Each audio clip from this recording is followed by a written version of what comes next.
예, 우리 할렐루야 샬롬하고 인사합니다. 할렐루야 샬롬 샬롬 샬롬 샬롬 샬롬 샬롬. 하나님 사랑합니다. 여러분 주 안에서 사랑합니다. 오늘 누가복음 2장 41절에서 51절 Did not understand, 깨닫지 못하였다라는 제목으로 50절 말씀이죠. 함께 은혜를 나눕니다. 임진왜란 때 천주교 신자였었죠.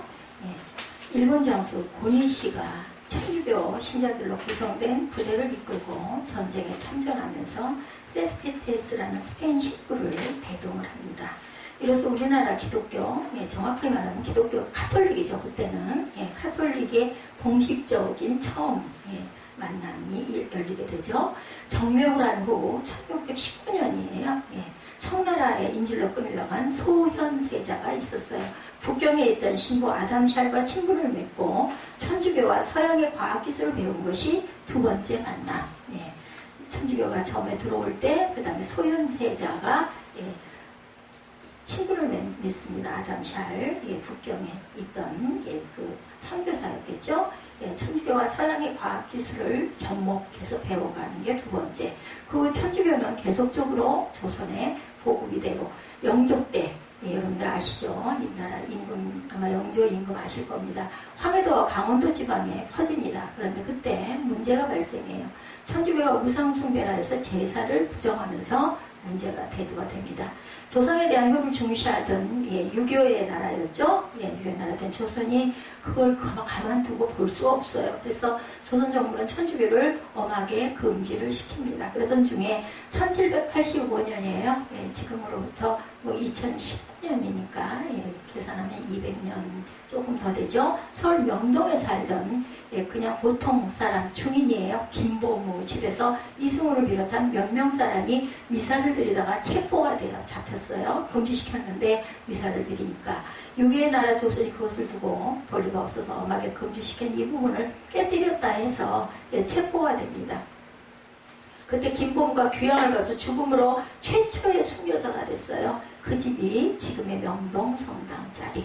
바로 죽음당한 자리가 바로 명동 성당 최초의 죽음 김보무입니다. 우리 기독교 역사를 잠깐 살펴봤습니다.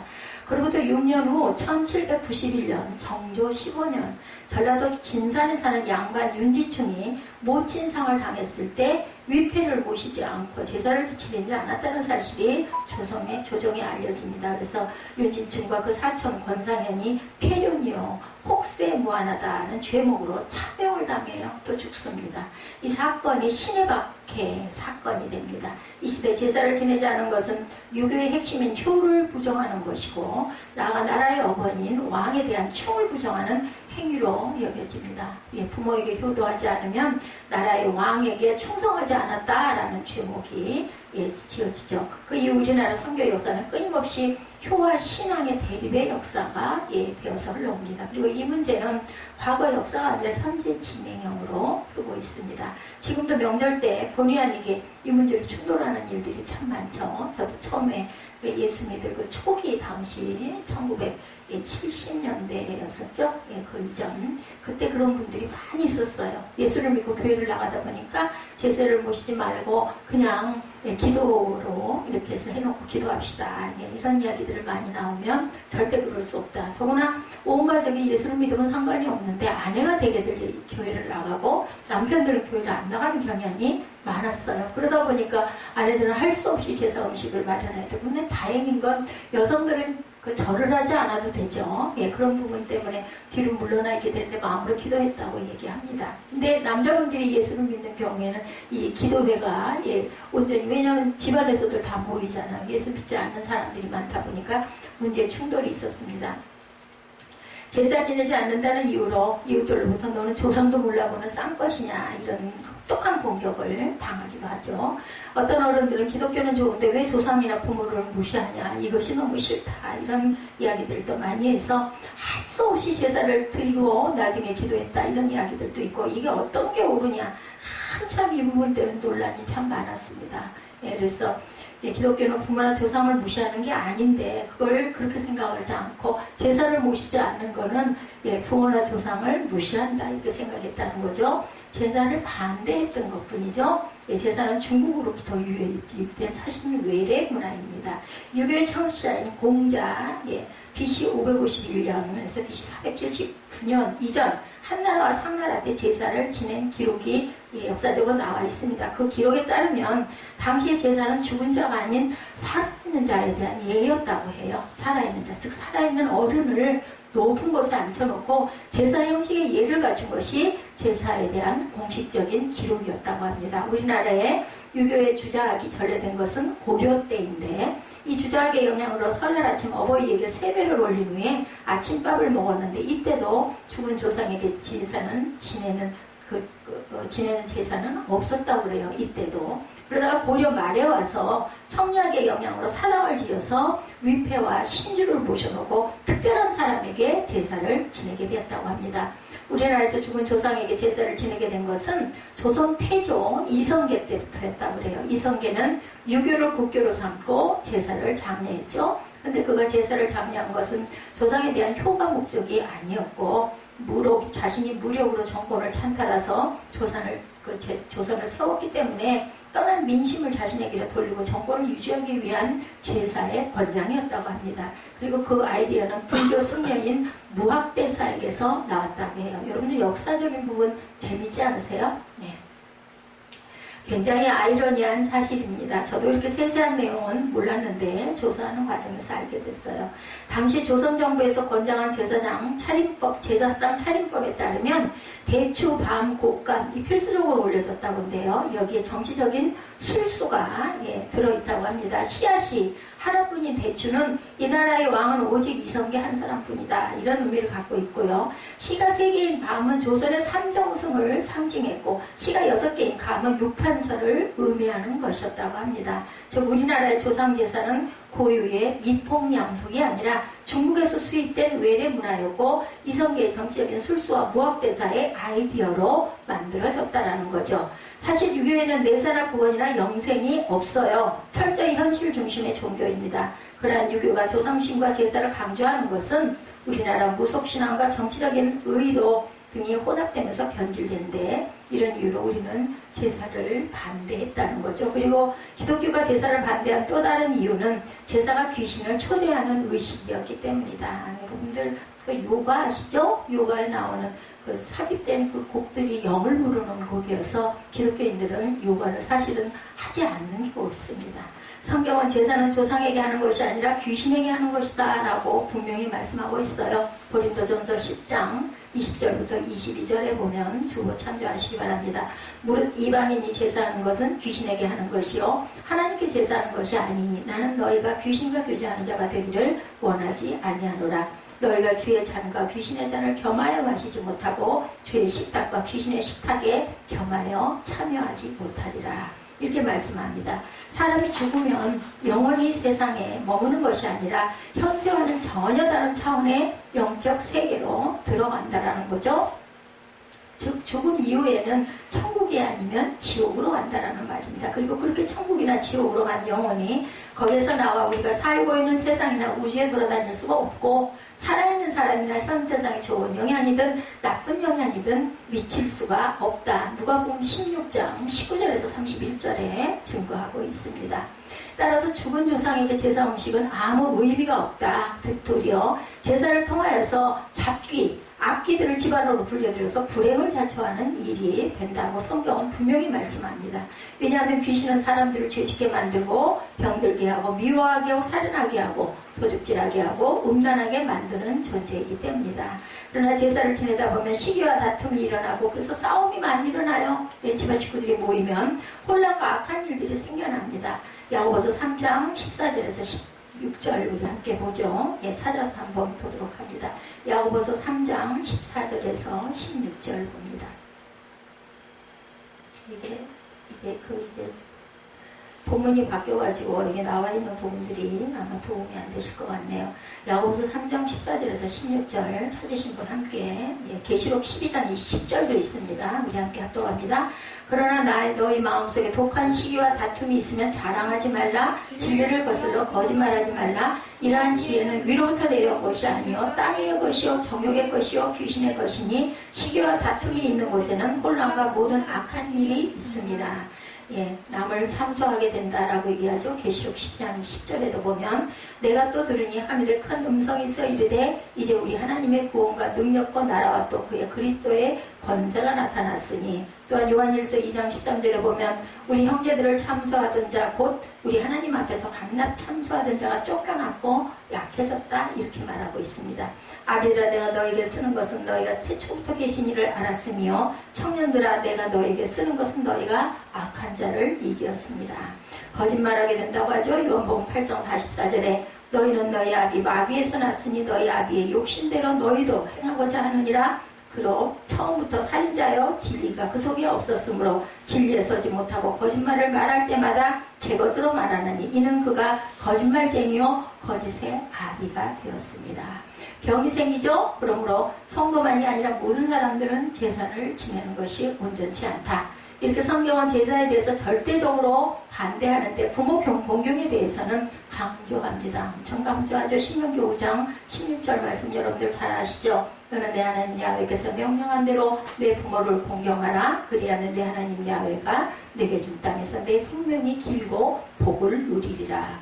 어느 정도까지 강조하냐면 불효하는 사람이 있으면 가장 중한 죄로 여겨 그가 사는 성읍 사람들이 전부 다 나와 돌로 쳐 죽이라고 출애굽기 21장 15절에 나타나 있습니다.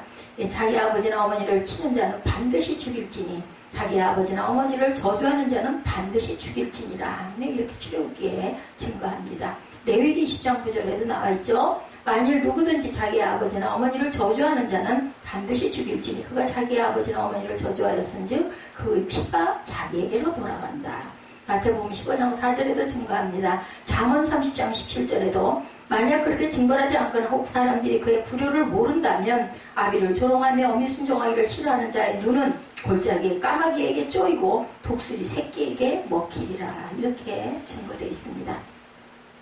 사람이 벌하지 않으면 자연이나 하늘이 벌할 것이라는 거죠. 반대로 효도하는 자에게는 하나님께서 친히 복을 주시고 이 땅에서 잘되고 장수하게 될 것이다. 그리고 예수님은 하나님을 공경하는 사람은 자기 본문을 공경하는 사람이며 하나님께 예물을 드릴 자격이 있는 사람은 먼저 부모에게 예물을 드리는 사람이다. 이렇게 증거되어 있습니다. 즉 하나님을 섬기듯 부모를 섬기고 하나님께 예물을 드리듯 부모를 물질로 섬기는 사람이 참 신앙인이고 하나님으로부터 복을 받는 사람이라는 거죠. 기독교는 효 그리고 부모와 충돌하는 종교가 아니라 가장 적극적으로 효를 강조하는 종교라는 것을 우리가 알고 가야 되겠다. 첫 번째 하나님과 부모 중 누가 먼저인가 우리 한번 살펴보죠. 부모를 무시해서는 안 되죠. 오늘 이런 말씀으로 설교를 시작하는 이유는 예수님이 자신을 잃어버린 줄 알고 자신을 찾아 먼 길을 돌아서 다시 찾아오죠. 이리저리 묻고 찾는데 온갖 고생 끝에 자신을 찾은 그 부모 요셉과 마리아에게 어찌하여 나를 찾으셨나이까. 내가 내 아버지 집에 있어야 될 줄 알지 못하셨나이까. 오늘 본문 49절입니다. 그 본문의 내용 때문에 제가 그 부분을 설명해 드리느라고 또 제사 의식에 대한 어떻게 시작이 되었는지 천주교가 어떻게 들어오기 시작했는지 그것을 간단하게 서두에 말씀을 드렸어요. 예수님이라고 생각하지 마시고 12살짜리 아이라고 우리가 가정을 해서 한번 지금은 또 12살이면 상당히 좀 성숙했지만 한 20, 30년 전만 해도 12살짜리는 정말 아이죠. 가장 큰 명절이죠. 6월절이었으니까 사람이 가장 많이 붐비는 서울에 그 부모가 함께 갔다가 고향으로 돌아가는 길에 같이 간 동행들이 많으니까 어딘가에 애가 있겠지. 단체로 여러 사람이 가다 보면 그럴 수가 있어요. 생각하고 하루길을 왔는데 보니까 자기 아들이 없는 거예요. 12살짜리 아들이. 우리는 최근 들어 실종된 아이들이 굉장히 많이 있는 것을 알고 있습니다. 부산에 한 아이가 실종되었는데 알고 보니까 아빠가 이혼한 엄마가 데리고 있었다더라. 이런 일도 있고 한 아버지가 또 자기 아들을 죽여가지고 토막을 내서 냉동을 시켰다는 아주 기가 막힌 뉴스도 제가 본 바가 있습니다. 참 아이가 없어진 것은 부모 입장에서 황당하죠. 당황스럽죠. 깜짝 놀라죠. 그래서 이 사람 저 사람에게 물었는데 다들 모른다고 합니다. 어쩔 수 없이 오던 길을 돌아가면서 이리 찾고 저리 찾다 결국은 올라왔었던 서울까지 오게 됐어요. 그러다 성전에 갔더니 거기에 아이가 있었던 거예요. 예, 가정을 해서 지금 생각을 해봅니다. 아이가 실종된 이제 3일 만에 만난 거죠, 아들을. 알고 보니까 아이는 처음부터 고향에 동행을 하지 않고 그 자리에 있었다. 그래서 요셉과 마리아는 놀란 가슴을 쓸어내리면서 한편으로는 반갑고 한편으로는 화가 나죠. 깜짝 놀랐었으니까. 그래서 아이야 어찌하여 우리에게 이렇게 하느냐. 48절에 보라 내 아버지가 내가 근심하여 너를 찾았더라 이렇게 말합니다. 그 부모로서는 아들을 잃었다가 찾았으니 굉장히 가슴이 서늘했을 것이고 그것을 예수님이 모를 리가 없을 텐데 예수님이 그 상황에서 하신 말씀은 의외의 대답을 하시죠. 49절에 어찌하여 나를 찾으셨나이까 내가 내 아버지의 집에 있어야 될 줄을 알지 못하셨나이까. 부모의 걱정과 수고를 무시하는 투로 예수님이 이렇게 말씀하십니다. 내 아버지 집이라고 말하죠. 성전을 내 아버지 집이다. 예수님의 성전에 관한 기록은 거의 없고 다만 누가복음 2장 40절에 아기가 자라며 강화해지고 지혜가 충만하며 하나님의 은혜가 그 위에 있더라 이렇게 기록되어 있어요. 예수님이 12살까지 자란 부분에 대한 내용은 딱 건너뛰고 예수님 태어나신 것과 그 다음에 누가복음 여기에 나오는 지혜가 충만하고 하나님이 하나님의 은혜가 그 위에 있더라 이렇게 증거하는 기록만 나와 있습니다. 2장 40절에. 그리고 12살 때 일어난 일이 기록되죠. 41절부터 45절까지. 12살 이후 30세까지 역시 예수는 지혜와 키가 자라가며 하나님과 사람에게 더욱 사랑스러워 가시더라. 누가복음 2장 52절에 그 말씀으로 확증합니다. 예수님의 사신 자란 그 성장 배경이. 본문은 이런 어린 시절에 관한 유일한 말씀이기도 하죠. 모든 이스라엘 사람들은 1년에 3번, 여러분들 아시죠? 맥주절, 6월절, 수장절 이 3번 예루살렘을 갑니다. 거기 성전을 향해서 예배를 드리러 가죠. 예수님도 해마다 6월절이면 예루살렘으로 가신 것으로 보이는데 그 이유는 요셉과 마리아가 아주 경건한 사람들이었기 때문에 하나님을 잘 섬기는 사람들이었겠죠. 오늘 본문은 그가 12살 때 예루살렘에 가셨을 때 일을 기록한 것이고 나사렛에서 예루살렘까지의 직선거리로는 150km 정도가 된다고 합니다. 빨리 걸어도 일주일은 걸어야 되는 먼 거리. 그럼에도 불구하고 요셉과 마리아는 절기 때마다 한 번도 빠짐없이 성전을 순례했던 것으로 보이는데 그 길을 언제나 예수님을 함께 데리고 갔었던 거죠. 그들은 매번 예루살렘으로 갈 때마다 나사렛이나 인근 동네 사람들과 함께 아마 갔을 거예요. 그렇기 때문에 요셉과 마리아는 돌아오는 게 예수님의 눈에 보이지 않아도 별로 찾지를 않아서 해마다 그렇게 오고 가고 했기 때문에 그들 중에 있을 것이라고 생각을 한 거죠. 하루 정도를 갔다가 저녁이 돼서 아들을 찾으니까 어디에도 누구와도 같이 있지를 않았어요.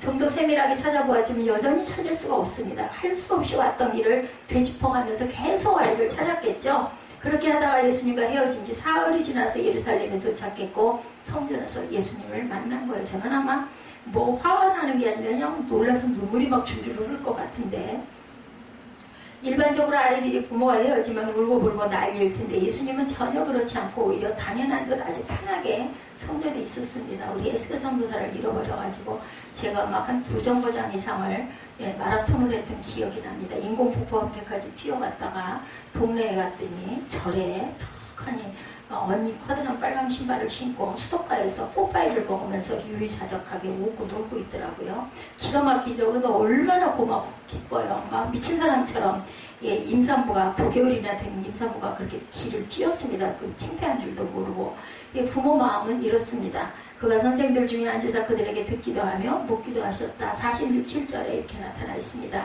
그 당시 성전에는 율법학교로 구별되던 방이 하나 있었다고 그래요. 거기서 그 시대의 유명한 랍비들이 자신들의 문화생들과 함께 모여 있었는데 예수님은 그곳에 계셨어요. 처음에는 학자들의 교훈에 귀를 기울이기도 하고 묻기도 하셨다. 46절에 증거하죠. 근데 묻고 답하는 과정에서 듣는 자가 그 지혜와 대답에 놀랍다. 이렇게 증거합니다. 12살짜리 아이로는 도저히 알 수도 없고 깨달을 수 없는 많은 것들을 알고 있었고, 또한 그것을 다른 사람들에게 말할 때도 맡기지 않고 거침없었기 때문에 당시 이름을 알리던 선생들이 다 놀랬다는 거죠. 12살 소년에게 구약성경 전체와 율법을 이해하기가 굉장히 어려웠을 것이고, 더구나 성경 어디에도 예수님의 성경을 따라 공부했다는 기록이 따로 없습니다. 근데도 예수님은 최고의 교육을 받은 율법 선생들마저도 알지 못하는 어려운 말씀을 모두 다 알고 계셨다. 그 이유는 자신이 하나님이시니까 이 하나님 마음 똑같은 마음이겠죠. 처음부터 하나님과 함께 계셨기 때문에 태초부터 그들이 이스라엘과 함께 하신 모든 것 그 가운데 모세를 통해서 이스라엘에게 주신 말씀들에 대해서 당연히 모두 알고 계셨던 건 당연했던 건데, 예수님은 12살의 소년이었지만 당연히 하나님이셨기 때문이다라는 거죠. 부모보다 더 먼저인 관계에 이것을 한번 봅니다. 예수님을 본 부모들은 놀란 가슴을 쓸어내리며 아이야 어찌하여 우리에게 이렇게 하느냐, 내가 놀랐지 않니? 이 얘기예요. 네, 보라 네 아버지와 내가 근심하여 너를 찾았노라. 이렇게 48절에 증거합니다. 그때 예수께서 어찌하여 나를 찾으셨나이까? 내가 내 아버지 집에 있어야 될 줄을 알지 못하셨나이까? 오히려 거꾸로 반문을 하죠.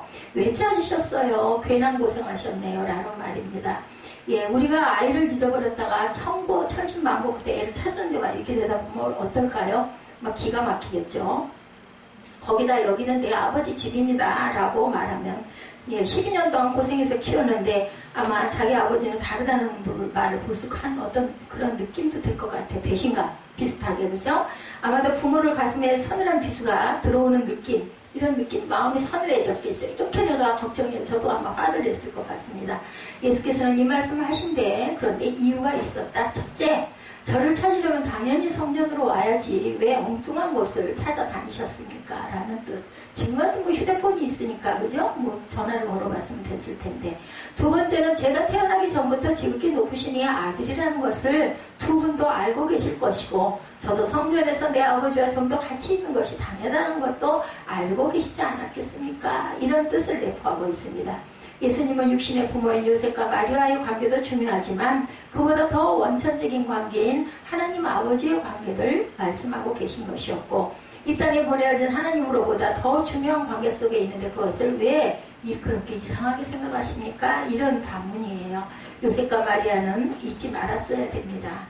다른 사람이라면 몰라도 최소한 그들은 항상 기억해야 되겠죠. 자신들의 아들 예수는 이 땅에 오신 하나님의 아들이셨다라는 것.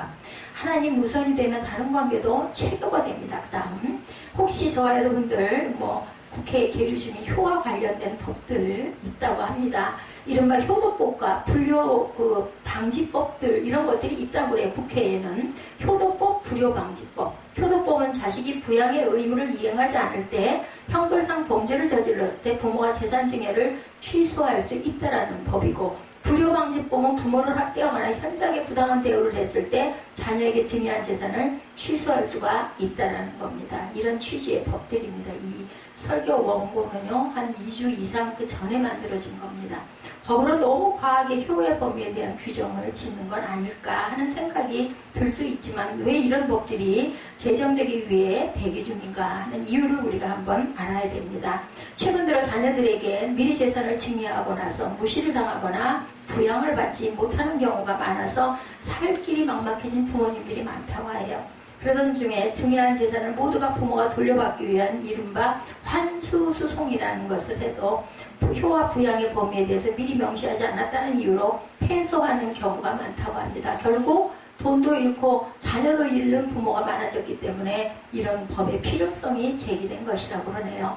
그래서 전문가들은 재산의 증여와 부양의 의무가 안전하게 이행되기 위해서는 효도 계약서 작성이 이루어져야 한다라고들 말한다고 합니다. 효도 계약서란 것은 부모가 자녀에게 재산의 일부 혹은 전부를 물려주는 대신에 부모 부양의 의무를 진다는 것을 문서로 명시화시키고, 계약서 내용에는 부모가 자식에게 바라는 부양의 정도, 부동산 등 증여하는 재산의 목록, 계약상 부양 의무를 위반했을 때 증여 계약을 해지하고 증여 재산을 반환한다는 조항이 담겨있는 내용이라고 합니다. 자식이 제 부모를 효도하는 것을 이렇게 법으로까지 제정한다라는 것 자체가 답답하고 굉장히 기가 막힌 일이기는 한데, 우리나라는 효를 지극히 당연한 것으로 가르쳐왔지만 지금은 효도 이런 법을 묶어놔야 예, 그래야 그나마 예, 어른들이 부모들이 보호를 받는 그러한 시대가 됐다는 것을 우리가 다시 한번 생각해 봅니다. 우리 가운데 기독교는 효를 외쳐야 한다는 거죠. 성경은 가장 중요한 계명이 10계명 중에 5계명입니다. 내 부모를 공경하라서부터 대인계명이 시작이 됩니다. 예, 일관되게 부모에 대한 효를 강조하죠. 그런데도 지난 역사를 돌아볼 때 기독교는 효와 반대되는 종교로 인식이 되어 왔다. 그래서 제가 초두에 그런 설명을 드렸습니다. 여자여 나와 무슨 상관이 있나이까? 내 때가 아직 이르지 아니하였나? 요한복음에 보면 포도주 사건에 이런 이야기가 나오죠.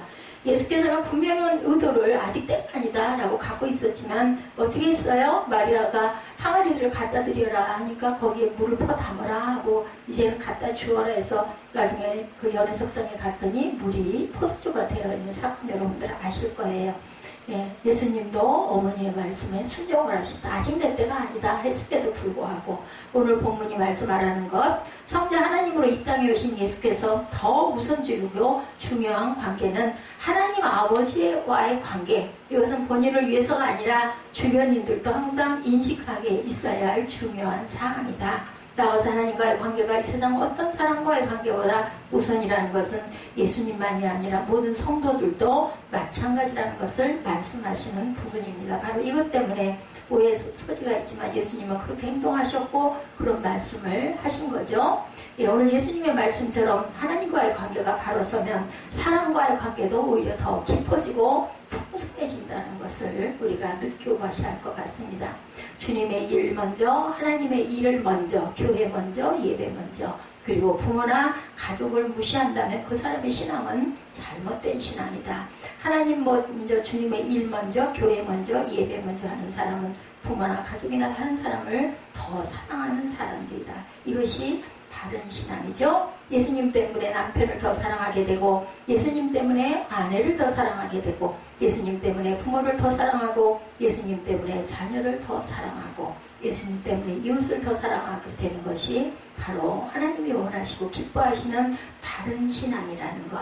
예, 만약 성도가 남편을 사랑하지 않는다면, 아내를 사랑하지 않는다면, 부모를 예수님 때문에 부모를 더 사랑하지 않고 부모를 그 전에 고르반 제도도 있었어요. 예, 하나님께 드려야 될 것을 안 드리면서 고르반하고 외치면 그만이에요. 그 고르반이라는 거는 부모에게 드려야 할 11조다라고 얘기를 하고 외치면 그걸로 면제가 됐었어요. 근데 그 고르반하고 외치고 나서 그대로 하냐면 아니에요. 입마에 포켓을 했죠. 예, 죄가 엄청 컸던 겁니다. 이웃을 사랑하지 않고 하나님을 제대로 믿는다라는 것은 믿음이 없는 사람, 거짓 사람이라는 것 잊지 마시고 주님과의 관계가 바르고 주님에 대한 신앙이 확실하고 정말 주님을 사랑한다면 그 사람은 누구보다도 다른 사람에 대한 사랑, 이웃에 대한 사랑이 많은 사람이 되어야 되기 때문이죠. 무엇보다도 주님을 뜨겁게 사랑하시기 바랍니다. 그 뜨겁게 주님을 사랑한다는 것은 부모를 사랑하고 이웃을 사랑하고 아내를 사랑하고 남편을 사랑하는 은혜와 능력을 받았다는 것을 잊지 않으시고 하나님께 감사하시는 귀한 주일, 10월 마지막 주일 되시기를 주님의 이름으로 축복합니다.